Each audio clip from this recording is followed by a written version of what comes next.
Good morning, everybody. This is Walk the Dog with Mort. It is Saturday. I don't have to work today. Woohoo! Although, out of habit, I'm like, should I be streaming? It is 6 a.m. because my body does not know how to sleep in. Never has. I couldn't sleep in if you paid me.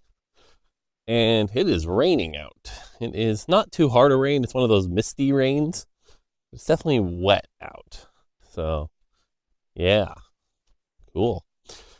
Let's see. It's the weekend. I actually have very little going on this weekend. It's a nice, quiet weekend. My wife wants me to take her to the casino, but I'm like, we don't need to go. We can not go for that for a while. So, yeah. Other than that, kids are fine. Things are good. I don't know. This is definitely one of those weekends where I actually miss streaming pretty heavily because I don't have a lot going on. It's like, I would like to do my hobby.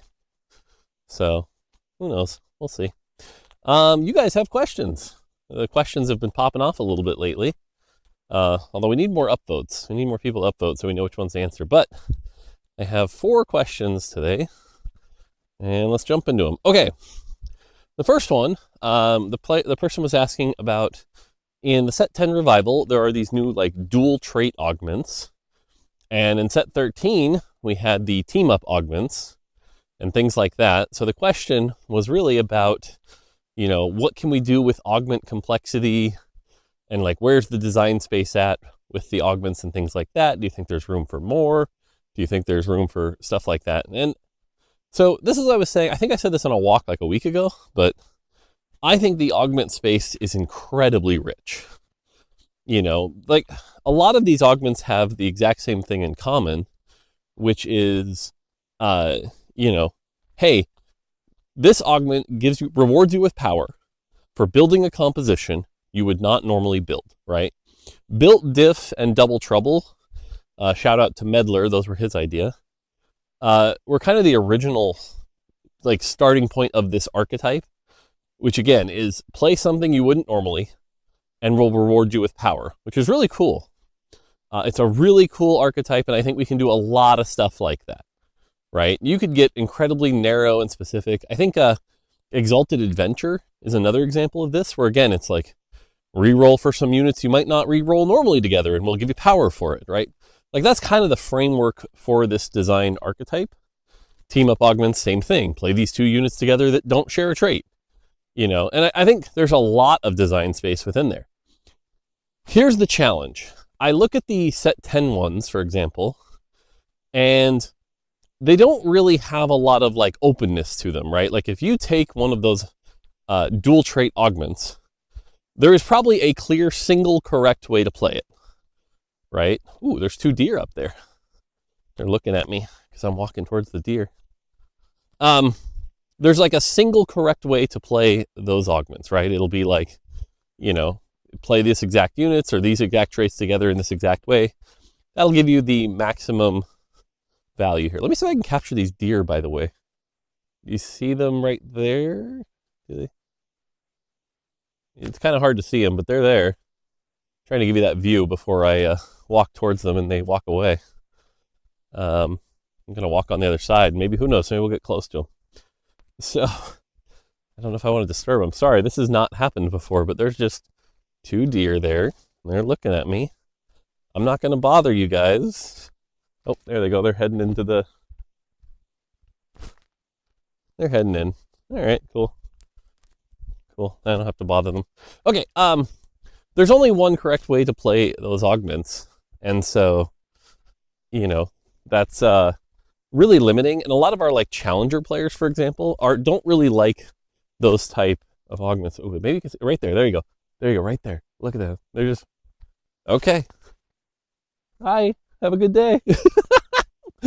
Oh, that's cool. This is why I love living here, by the way. Just oh yeah, there's just 2 deer here walking by. I'm freaking Snow White, man. Anyway, sorry, I got distracted by deer. Going back to the augment design, it's there's only one way to play it, which isn't great. Whereas built different in theory, right? When we first introduced built different, it was there were a lot of different ways you could play this and a lot of different combinations of units. Now, what happened over time was that build difference sort of got solved into the, hey, this is the augment you take and jam as many 4 costs in your comp as you can. Okay, yeah, naturally makes sense, right? Double trouble's another try at that. And it's like, cool. Over time, it does get naturally solved down to, oh, okay, well now it's just, these are the units that really benefit from the stats that double trouble give. And so we can make different variations of double trouble that change which stats it gives. But whatever champions benefit from those stats the best are probably the ones you're going to play with double trouble, right? Like, for example, let's say we made a double trouble augment that gave attack speed 80 and AP. Well, guess what? You're probably playing double trouble Vayne or, or Aphelios or whatever, right? Like something you can reroll that benefits from those stats really heavily. So I think, like you said, again, going back to your question is, then there's the complexity part, right? Like, one of the other things is that augments, when you first, imagine it's your very first game of a new set, and you're presented with 3 options, and the choices are like paragraphs, right? It's like, well, now you can, if you play exactly Twisted Fate and Vayne, your units gain 13% attack speed plus 4% per stacking unit and divided by 12. It's like, a lot of the times, with the removal of augment stats, one of the criticisms has been it's very hard to intuit the value of a particular augment compared to another. And if you have these complicated augments that are like giant paragraphs, that's kind of true. And so we have to it basically comes down to what I would call elegance in design, which is you have to come up with something simple, easy to read, but opens up a lot of unique comp building space, right? Like that's kind of the goal of augments like that.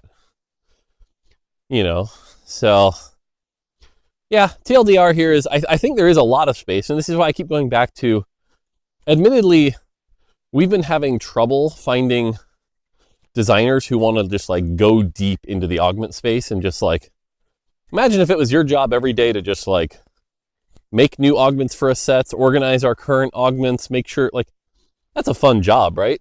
But it does require a level of really deep familiarity with TFT where you understand what type of augments the game needs, what type of augments aren't unhealthy, because a lot of the times in the augment space, someone will be like, hey, I just thought of this really cool new augment.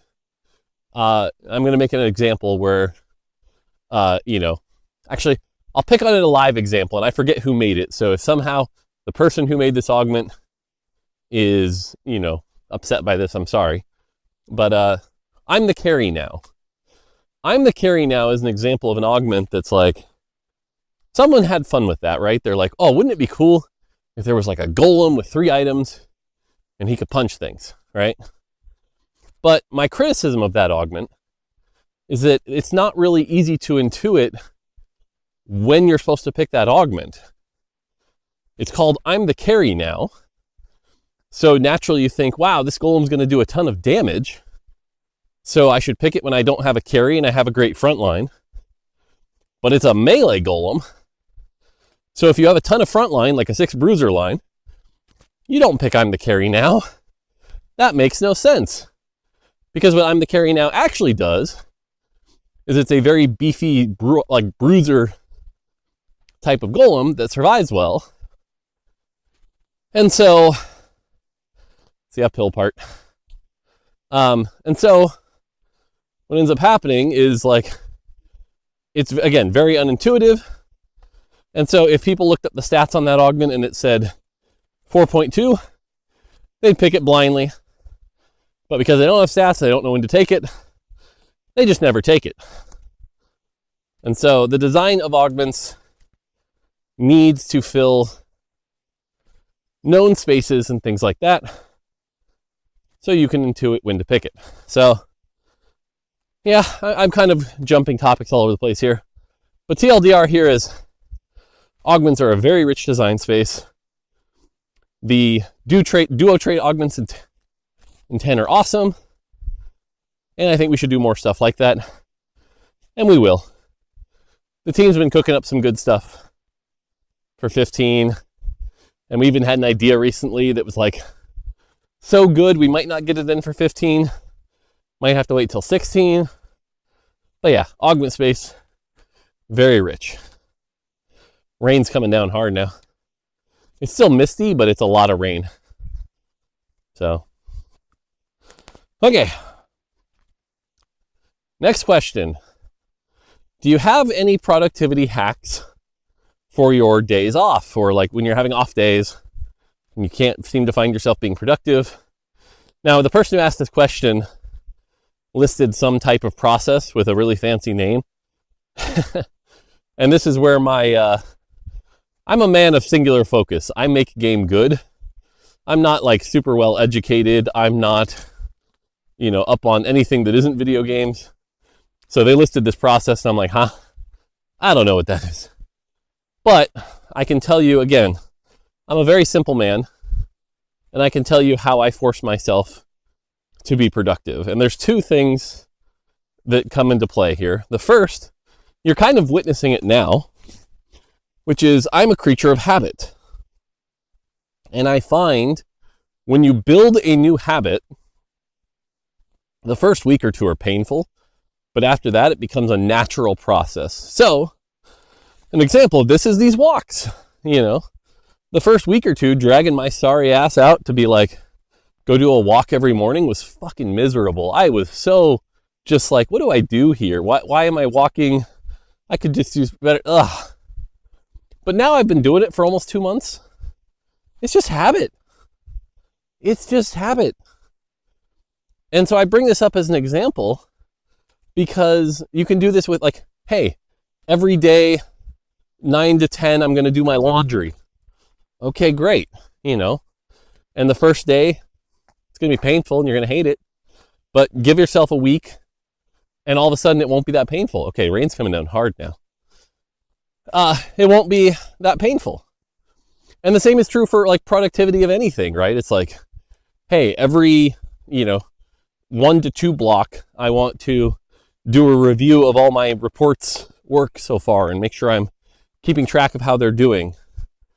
Great. Get that done. So, step 1, build habits.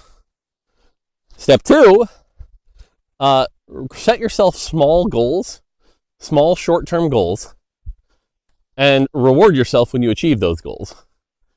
So, an example here might be like, hey, I was talking about that deep dive with set 15. And I'll be honest, I was kind of dragging my ass with it a little bit. But it's like, okay, it's Wednesday morning. If I get through the 2 and 3 costs today, I'm allowed to take a break and go spend 30 minutes with my wife. Cool. So I will force myself to sit there, get it done, power through it. And it usually isn't that bad. And then, hey, guess what? Get it done. And the same is true for, like, for example, yesterday I needed to go through and do the payoffs for all the stream prizes I hadn't given out yet. It's like, okay, get this done, and then you can go talk to your wife about having some good dinner or something. And so setting myself short-term goals and rewards is one of the ways I could do it. Another example might be, get this stuff done and you're allowed to go buy a pack of magic cards or. So short-term rewards are another trick for me. Those are probably my big 2.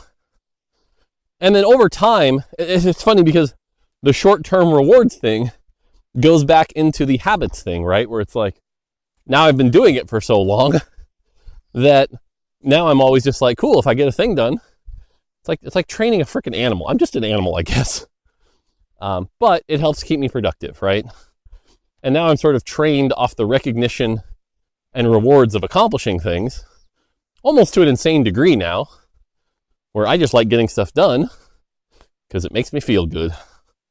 So, and in fact, I think one of the reasons I got in a bit of a rut is because there aren't that many things to solve. It's like, we moved to our dream house, kids are happy, finances are okay. I don't have to worry about that much when it comes to my life, which means I'm bored. That's why my wife says I'll never retire. I will, but because if I retire, I'm just going to be bored. And it's funny, my dad and my grandpa were the same way. So it's It's just a Mortimer thing, I guess. Anyway, I don't know how helpful this is, but you asked. Hopefully the water doesn't do anything to my phone. Should be fine. It's just rain. Okay. Next question's a good one. What would be the death of TFT? Would it be a slow burn or a quick burn? This is such a good question. Talk about it all the time.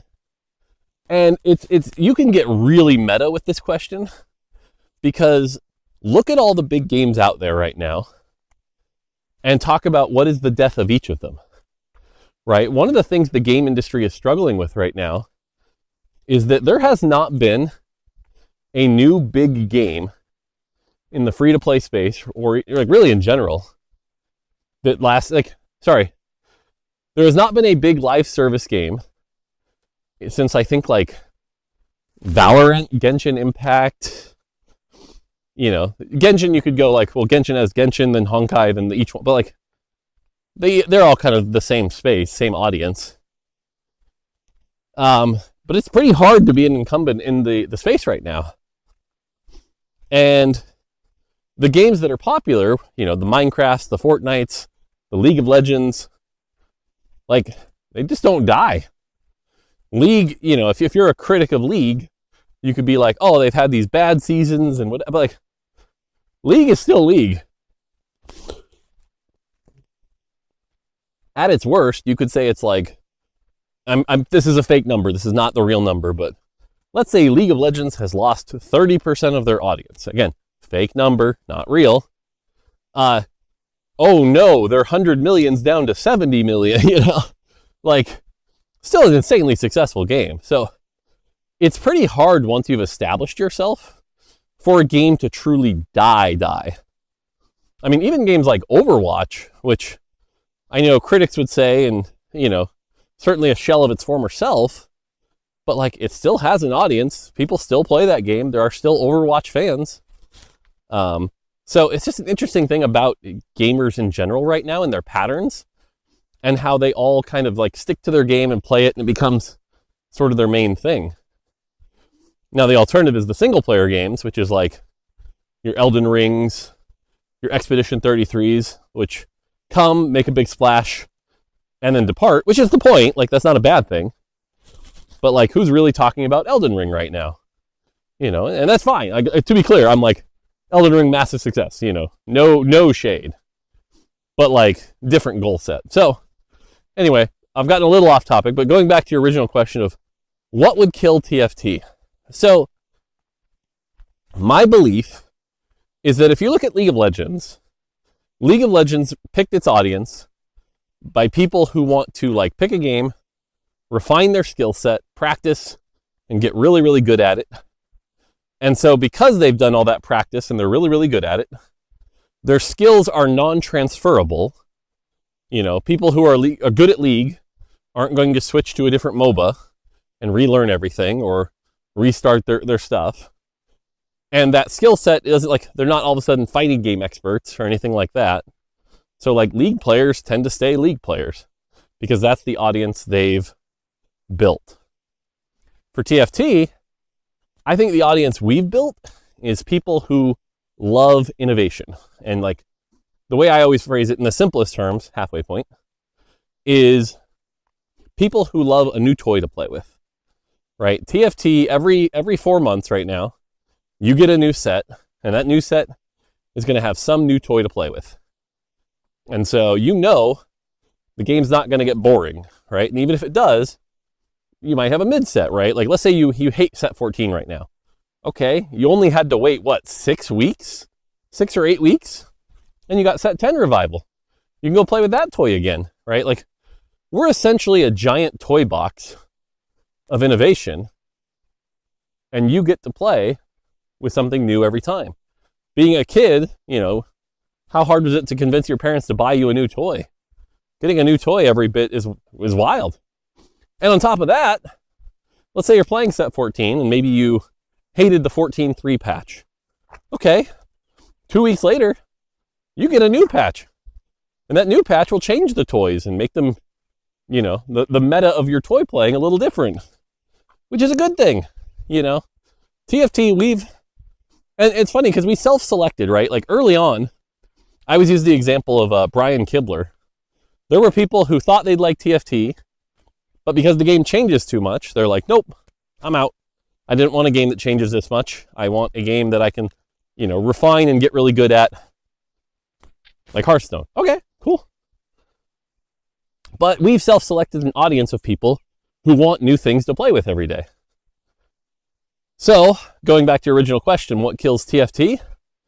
I think what kills TFT is when the game stops having new toys to play with, right? And I think it's funny, if you look at something like Dota Underlords or the Dota Auto Chess, what killed them? Well, we could go into a whole bunch of design debates, but the big thing was the games were very samey. We had the sets model. Every time the game was different and updated. Those games, very stagnant.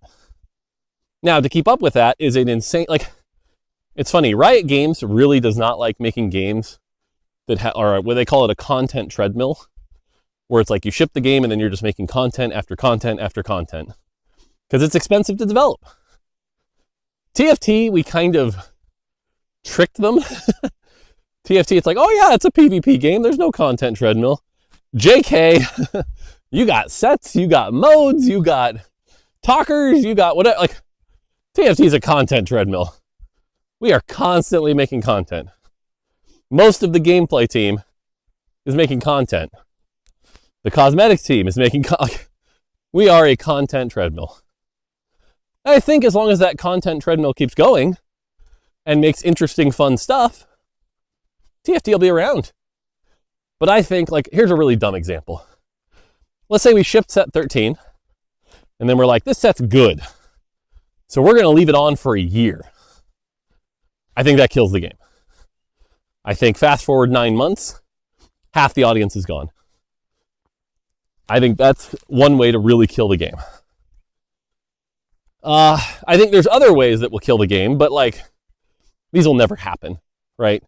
An extreme example here would be you can buy extra reroll, you can buy a $5 pass if it gives you 1 reroll per turn. Okay, we just killed the game. Yeah, I'm sure some business executive somewhere probably wrote an article about how that's a good idea for TFT. Oh wait, they did. But no, stuff like that would kill the game. Never gonna happen.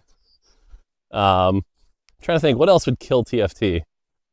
What else would kill TFT? I don't know. I mean, no, because games are pretty resilient at this point. So, once you've established yourself and you're a 5-6-year-old game, because even something like Hearthstone, I think some would argue Hearthstone has died over the years, but it's still going. It's still got its audience. That game's not actually dead. It's Asmongold definition of dead, but it's not actually dead. So, I don't know. I think, stopping the content treadmill is the big one, though. So there you go. All right, that was question 3. I had one more question, and this is a silly one. I just saw it getting asked this morning. Have you ever dreamed of TFT? Only every 3rd or 4th day. Though I will say, as I'm getting older, what I'm finding is the nights come and I'm so tired that I just kind of blink and I don't dream as much as I did when I was a kid. But I definitely dream of TFT. I'd be lying if I said, people like Milk and Soju haven't been in my dreams more than 5 times, or lobby 2 discussions, or being yelled at by a bot. Because work is such a core part of my identity, yeah, I dream about it quite a bit. Now, the obvious question people ask from there is well, have you had any good ideas from your dreams? Not really. Usually my dreams are very abstract, this is a unique situation where I'm playing against Soju in a tournament to show that I can play TFT well, or I'm in a boardroom being yelled at because TFT hasn't gone up 20% year over year and I'm a failure for, stuff like that. It's scenarios rather than specific ideas or anything like that. Probably the one that came up before that I think people would enjoy is the like, what if TFT was like Yu-Gi-Oh, like the card game, like the animated show where there's like a big holographic thing and people are playing TFT in a stadium like that.